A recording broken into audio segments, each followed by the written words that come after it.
పక్కనుంటే చంద్రబాబు నాయుడు హామీ ఇచ్చి చివరికి మోసం చేశారంటూ కార్యకర్తలు ఆవేదన వ్యక్తం చేస్తున్నారు. మరోవైపు నల్లమెల్లి రామకృష్ణారెడ్డి తల్లి కూడా ఆవేదన చెందుతున్నారు.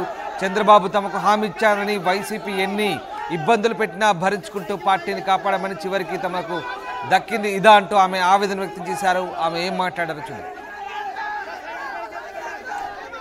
మంచం మీద ఉంటే చూడడానికి వచ్చి ఎవరిని ఈయన చూస్తే మంచం మీద ఉన్నారు, బాబు చూస్తే రాత్రి 11 గంటల దాకా రావట్లేదు. వైసీపీ వాళ్ళు చాలా ఇబ్బందులు పాలు చేస్తున్నారు. మేము ఎలాగా తట్టుకోలేకపోతున్నాము అంటే, అమ్మ చేతిలో చెయ్యేశారు, మీకెందుకు రామకృష్ణారెడ్డి బాధ్యత నాది, నేను చూసుకుంటాను కదా, నేను వెరిఫై చేసుకుంటూ ఉంటాను, మీరేం భయపడద్దు అని చెప్పిన మనిషి వాళ్ళు ఇలా చేయకూడదు కదా. 22 మంది అప్పుడే 6 months పైన అయిపోయింది వీళ్ళు మొదలుపెట్టి.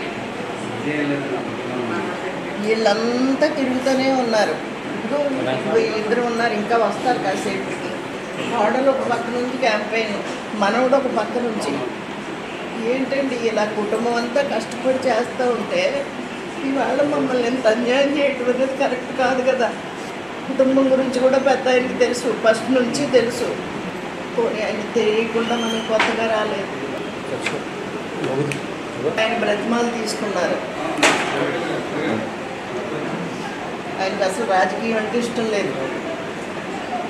నాకు వద్దండి, నాన్నగారు జన్మించుకుంటాను అంటున్నారు కదా, మీరు ఎవరికైనా ఇవ్వండి, మేము చేస్తాము, నాకు ఇష్టం లేదు అంటే లేదు రామకృష్ణ. రైట్, అనపర్తి అట్లుతోంది. అనపర్తి టికెట్ పొత్తులో భాగంగా బీజేపీకి కేటాయించడంతో తెలుగు తమ్ముళ్ళు రచ్చ చేశారు. టీడీపీ నేత నల్లమెల్లి రామకృష్ణారెడ్డి నివాసం వద్ద పెద్ద ఎత్తున ఆందోళన చేపట్టారు. కరపత్రాలు, జెండాలను పెట్రోల్ పోసి తగలబెట్టారు. అనుచరులు సైకిల్ని కూడా మంటలో పడేసి నిరసన తెలిపారు. ప్రకాష్ జాయిన్ అవుతున్నారు. ప్రకాష్, ఒక్కసారిగా కార్యకర్తలు పెద్ద ఎత్తున ఆందోళన చేపట్టారు. ఇంకా ఆందోళన పర్వం కొనసాగుతుందా?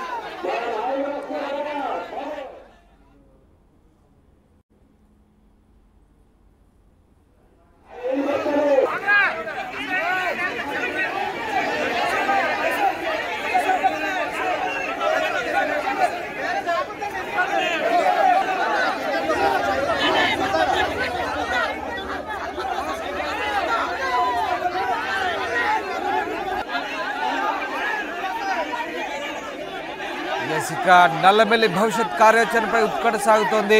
మరి నల్లమెల్లి బీజేపీ గెలుపుకు సహకరిస్తారా లేదా అనే ప్రశ్నలు తలెత్తున్నాయి. మరోవైపు బీజేపీ నుంచి శివరామకృష్ణరాజుకు టికెట్ కేటాయించడంతో టీడీపీ శ్రేణులు పెద్ద ఎత్తున ఆందోళన చేపడుతున్నాయి. అయితే బీజేపీ అభ్యర్థి శివరామకృష్ణరాజు మాత్రం పూర్తి స్థాయిలో ప్రచారానికి సిద్ధమవుతుంది. ఆయన ఏం మాట్లాడారు ఒకసారి. రాజకీయ సమీకరణాలు సర్వేగంగా మారుతున్నాయి. ప్రధానంగా చూసుకుంటే ఉమ్మడిగా వెళ్తున్నటువంటి జనసేన అలాగే టీడీపీ బీజేపీ పొత్తులో భాగంగా అనూహ్య మార్పులైతే రాష్ట్రంలో పరిణామాలు చోటు చేసుకున్నాయని మనకు ప్రధానంగా చెప్పవచ్చు. అందులో భాగంగా మనకు ముఖ్యంగా చూసుకుంటే ఉమ్మడి తూర్పుగోదావరి జిల్లాలో ఉన్నటువంటి అనపర్తి స్థానం నుంచి 94 స్థానాల్లో సీట్లు అయితే ప్రకటించింది. అందులో నల్లమెల్లి రామకృష్ణారెడ్డిని అయితే అనపర్తి నియోజకవర్గం నుంచి పోటీ చేస్తారంటూ చంద్రబాబు నాయుడు ప్రకటించిన నేపథ్యంలో ఇప్పుడు టీడీపీ జనసేన బీజేపీ పొత్తులో భాగంగా ఇప్పుడంతా కూడా అక్కడ మళ్ళీ పరిణామాలు మారి అక్కడ సీటు కూడా మారినట్టు పరిస్థితి ఉంది. ప్రస్తుతం బీజేపీ అభ్యర్థిగా ఇప్పుడు అసెంబ్లీ అభ్యర్థిగా అయితే ప్రస్తుతం శివరామకృష్ణ అయితే ఇప్పుడు ప్రకటించినటువంటి పరిస్థితి ఉంది. అది మాజీ సైనికుడిగా పనిచేసినటువంటి శివరామకృష్ణ ఇప్పుడు అనపర్తి నియోజకవర్గం నుంచి ఒక్కసారిగా పోటీ చేసిన నేపథ్యంలో రాజకీయ పరిణామాలను కూడా హీట్ ఎక్కాయని చెప్పాలి. ప్రస్తుతం అనపర్తి నియోజకవర్గం నుంచి బీజేపీ అభ్యర్థిగా ప్రకటించినటువంటి శివరామకృష్ణ ఉన్నారు. మరిన్ని విషయాలు అడిగి తెలుసుకునే ప్రయత్నం చేద్దాం.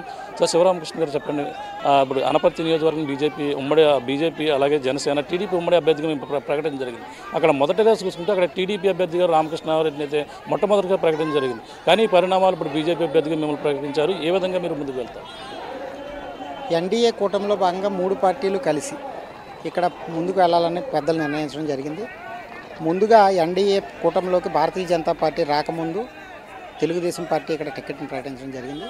కానీ బీజేపీ పొత్తు ఎన్డీఏలో తెలుగుదేశం పార్టీ కలిసిన తర్వాత, జనసేన కలిసిన తర్వాత ఎన్డీఏ ఉమ్మడి అభ్యర్థిగా ఎవరన్నది గత కొన్ని రోజులుగా చర్చ జరుగుతుంది. ఈ ప్రకటన వచ్చే వరకు ఎన్డీఏ అభ్యర్థిగా రామకృష్ణారెడ్డి గారు ఆల్రెడీ ప్రకటించారు కాబట్టి ఆయన వెంట ఉండి మేము పయనించడం జరిగింది. ఇప్పుడు మా పార్టీ భారతీయ జనతా పార్టీ తరఫున ఈరోజు నన్ను అభ్యర్థిగా ప్రకటించడం జరిగింది.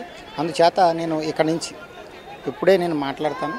నేను ఒకసారి కూటమి అభ్యర్థిగా రామకృష్ణారెడ్డి గారు ఉండగా మా పార్టీ పొత్తులోకి రాగానే నేను రామకృష్ణారెడ్డి గారికి కాల్ చేసి నేను ఫోన్లో ఆయనకి కంగ్రాచులేషన్స్ చెప్పి నేను మీతో కలిసి మేము పయనం చేస్తాం, మనం విజయం సాధిస్తామని చెప్పడం జరిగింది. ఇప్పుడు ఈ ప్రకటన తర్వాత రేపు ఉదయమే ఒకసారి మిత్రపక్షాలైన జనసేన, తెలుగుదేశం నాయకుల్ని, ఆ తర్వాత వాళ్ళ కార్యకర్తల్ని అందరినీ కలిసి ముందుకెళ్తాం. అసలు ఈ శివరామకృష్ణ అంటే ఎవరు? అసలు బీజేపీ నుంచి ఎన్నాళ్ళ నుంచి పనిచేస్తున్నారు? రాజకీయ అవగాహన ఏ విధంగా ఉంది? మీరు గతంలో ఏం చేసేవారు? మా తండ్రి గారు 1983 నుంచి భారతీయ జనతా పార్టీలో పనిచేస్తున్నారు.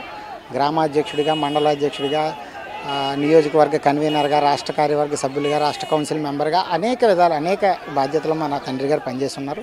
మాది చిన్నప్పటి నుంచి భావజాలం గల పార్టీలో మేము సభ్యులుగా కొనసాగుతున్నాం. ఆ కుటుంబ నేపథ్యం మాది. నేను 17 సంవత్సరాల ఆర్మీలో మిలిటరీ ఇంటెలిజెన్స్లో పనిచేసిన కారణంగా కొద్దిగా సివిల్ లైఫ్కి దూరంగా ఉండడం జరిగింది. నాన్నగారి ఆరోగ్య కారణాల రీత్యా నేను రాజీనామా చేసి వచ్చిన తర్వాత 4 సంవత్సరాలుగా పార్టీలో కొనసాగుతాను. బెక్కవోలు మండలాధ్యక్షుడిగా పార్టీ నాకు బాధ్యత కల్పించిన తర్వాత సంస్థాగత బలోపేతానికి నేను దృష్టి పెట్టడం, తద్వారా పార్టీ నన్ను గుర్తించి నియోజకవర్గ కన్వీనర్గా.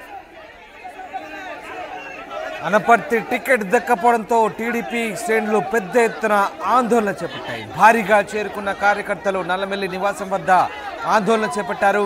టీడీపీ కరపత్రాలు, జెండాలను పెట్రోల్ పోసి తగలబెట్టారు. చంద్రబాబుకు వ్యతిరేకంగా నినాదాలు చేశారు. చంద్రబాబు తొలుత హామీ ఇచ్చి తర్వాత మోసం చేశారంటూ కార్యకర్తలు మండిపడుతున్నారు. ఏకంగా ఓ కార్యకర్త బంగళా ఎక్కి దూకి ఆత్మహత్య చేసుకుంటారంటూ బెదిరించడంతో ఒక్కసారిగా కలకలం రేపింది. అయితే ఆయన కొంతమంది కార్యకర్తలు నిలువరించారు. మరోవైపు ఇటు కార్యకర్తలు సైకిల్ని కూడా, పార్టీ గుర్తైనటువంటి సైకిల్ని కూడా మంటలో పడేసి కాల్చివేసి నిరసన తెలియజేసే ప్రయత్నం చేశారు. కార్యకర్తలు నిలువరించేందుకు అటు నల్లమిల్లి రామకృష్ణారెడ్డి, ఆయన తనయుడు మనోజ్ రెడ్డి చేసిన ప్రయత్నాలు కూడా విఫలమయ్యాయి. చివరికి కార్యకర్తలు కొంత శాంతించి సమావేశం వద్దకు చేరుకున్నారు. కార్యకర్తలు ఆందోళన చేయవద్దంటూ నల్లమిల్లి పిలుపునిచ్చారు. నల్లమిల్లి భవిష్యత్ కార్యాచరణపై అయితే ప్రస్తుతం ఉత్కంఠ నెలకొంది. నల్లమిల్లి కార్యకర్తలతో ఏం మాట్లాడారు ఒకసారి. పార్టీలోకి తీసుకొచ్చి భాస్కర్ రామారావు గారికి ఓటు వేసే విధంగా కార్యాచరణ రూపొందించి ఆ రోజు విశాఖపట్నంలో ఎంపీటీసీ సభ్యులతో క్యాంపు కూడా రన్ చేసి అతి ఎక్కువ మందిని తెలుగుదేశం పార్టీలోకి తీసుకొచ్చి భాస్కర్ రామారావు గారికి ఓటు వేసే విధంగా కార్యాచరణ రూపొందించి ఆ రోజు విశాఖపట్నంలో ఎంపీటీసీ సభ్యులతో క్యాంపు కూడా రన్ చేసి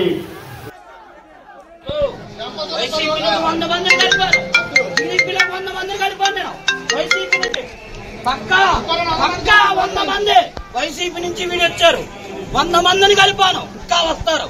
కానీ సీట్ లేకుండా చేస్తావా? చంద్రబాబు నాయుడు సీట్ లేకుండా చేస్తావా? దొంగ రాజకీయాలు చేయకు, దొంగ రాజకీయాలు చేయకు. 83 కాంచి మీ పార్టీలో కట్టుబడి ఉన్నాం. మూలారెడ్డి గారి కాంచి మా నాన్నగారు అయ్యం కానించున్నాం.